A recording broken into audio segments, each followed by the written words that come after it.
Well, welcome back. Between the Saren voice and his sword and a holographic version of him, I mean, welcome back, Timu Saren. I'll take it, right? Black Cat also has some experience. Sadly, we don't have enough experience. Oh, shit, it really was her. That's even worse. Oh, so, oh, I lost my place. Hold up. So you telling me I can clickbait the fact that not only did Saren return, but Amelia killed him? Well, well, it was a good show, I suppose. I think we all collectively assumed they would not cross paths for a while. Like, this is some Isekai plot twist you don't always see. I don't know, man. People can say what they want. 10 out of 10 episode for me so far, and we're only like halfway through. Oh, we're a little over halfway through, but you get my point. Hey, you!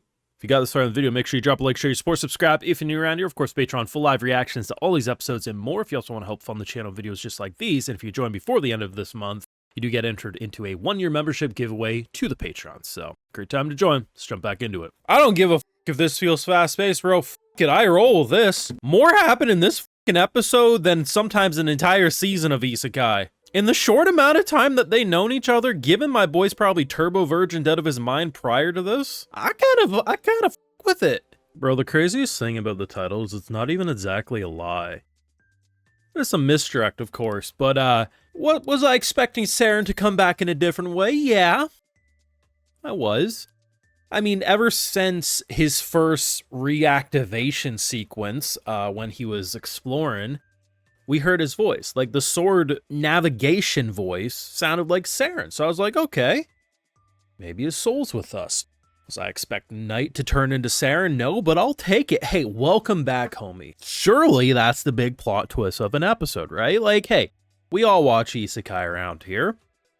Maybe they drop one more explosive bombshell.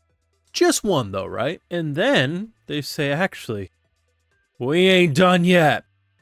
Now, surely bringing back dead homie in the form of cat demon and then Amelia skewering our boys gotta be all there is to this episode, right? Because here's the thing. I knew he wasn't gonna die. Listen, as much as I've been waiting for an Isekai that would boldly kill off the MC you were convinced was gonna be your MC for the whole goddamn show, Expedition 33 style, if you know, you know, I knew my boy was gonna make it out of this. But still, it's pretty shocking, especially because, like, she torments this boy, bro. Like, she just straight up was like, yeah, hey, like, I did this out of mind control. And, like, you see the life leave his eyes, and of course I knew, like, because it's not the first time he's been, like, boosted back up, but, you know, they had me in the first half a bit. I was like, well, maybe I'm finally getting my prayers answered, and Expedition 33 storytelling won't just be seen in video games. But am I upset that old nav system turned him into Super God Mode 3.0? Not really, it was pretty badass. But here's the thing, right? Surely that's where the plot twist ends. And you might want to say, Brandon, of course, the third plot twist you're going to talk about is the fact that he got married. No, that's actually the fourth plot twist. This fucking episode had 4 goddamn plot twists, and all are equally crazy in different ways. Now, what is the third plot twist, you might say? The hero party met back up with him? This is probably the craziest plot twist to me, and people are going to disagree with that statement. I was approaching this show almost like Soma Spider So What? Different. But at the same time, I was thinking, similar to how the hero party on one point of view and then the spider point of view on the other.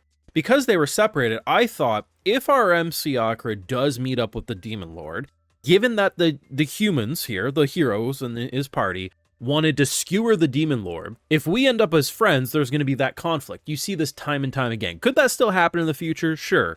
So the fact that they just dropped that, like, hey, yeah, we're actually in cahoots with Crow here, and we met back up with you, is wild, because I wasn't expecting this. And I think the last time we saw them, if I'm not mistaken, they're like, hey, we can't wait around anymore. We came up with the plan that we would train to a certain point. Once we outlevel the creatures in this area, we would leave. We can't wait for our boy any longer. And while I knew I could trust in the main hero because he seemed like a reasonable guy who's like, hey, we shouldn't, like, distrust Akira. Like, yeah, maybe he's a little envious in terms of his abilities.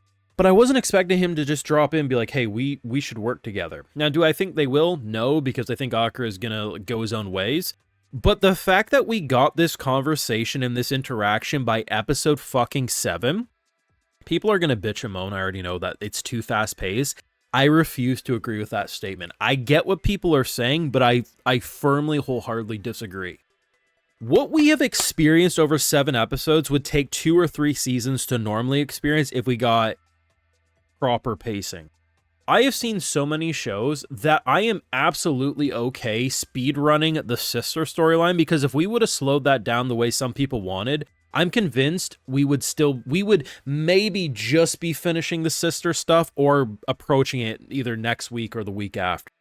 The fact that when they slow it down, like moments like these, the interaction here was slow and precise. Jumping from them not being here to here, yes, you could say is fast pacing, but absolutely this changes the dynamic of what I thought the show wanted to be. And then we approach the 4th plot. So our girl is sad, you know? She's like, hey, one, I feel bad because I skewered you. Reasonable, right? Even if you're mind control, you're going to feel guilty. And then she drops, I don't know if this is romance, but I think it's romance for them. I'm glad I skewered you because at least you'll have something to think of me when I go back home. All I'm saying is, listen, girl, if you wanted to fist him that bad, I'm sure there could have been more pleasant ways to do so. So, her confessing love, I'm sad you're going to go someday, I see that coming a mile away. Him confessing his love to her, though, is something I was not expecting. Now, this is probably going to be the moment that gets the most criticism, because has there been enough time for them to have fallen in love? I actually think yes. Mainly because if I'm looking at this from, like, when you play a JRPG, hell, when you just play RPGs, when I played Baldur's Gate 3, I was recruiting characters, even after the patch. And those characters wanted to bed me after the first interaction, bro.